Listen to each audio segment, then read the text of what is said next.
Hi everyone, my name is Dr. Ravi, board certified plastic surgeon in Houston, Texas, and today I want to talk to you guys about some of the prevention strategies that we use to minimize the risk of surgical site infections after your cosmetic surgical procedure. So just to start off with, the risk of developing a surgical site infection after a procedure is extremely rare. It's less than 1%. And there's certain things that we do to try to keep that risk extremely low. The first is before your surgery, we have patients use an antibiotic ointment called mupirocin, and that antibiotic is placed in the nostril. We provide that to our patients at their pre-op. What that does is a lot of the bacteria that we're colonized with actually lives in our airway passages, and the nose is, as you can imagine, a perfect reservoir for that. And so the mupirocin helps decrease that that bacterial burden.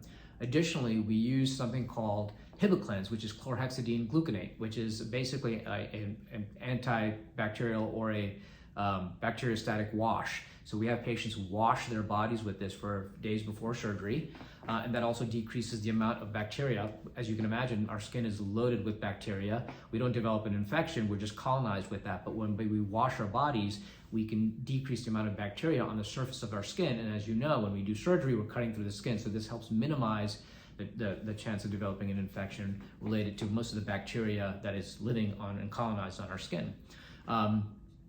Another thing that we do to minimize infection is we keep patients warm during their surgical procedures, and we'll get into another video on how we do that. But keeping patients warm during general anesthesia is a critical component of minimizing surgical site infections afterwards. And then the last thing that we do to try to minimize the chance of infection is the timely administration of antibiotics.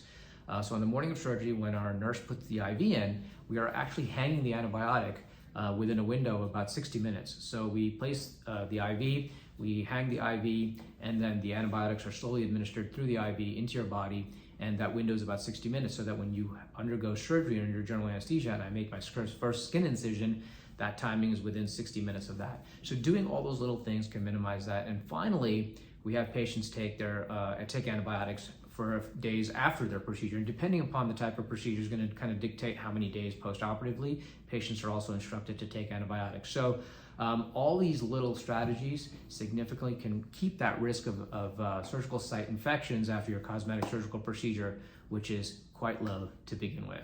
So thanks for tuning in, and please follow me on YouTube for some more educational videos specifically related to plastic surgery.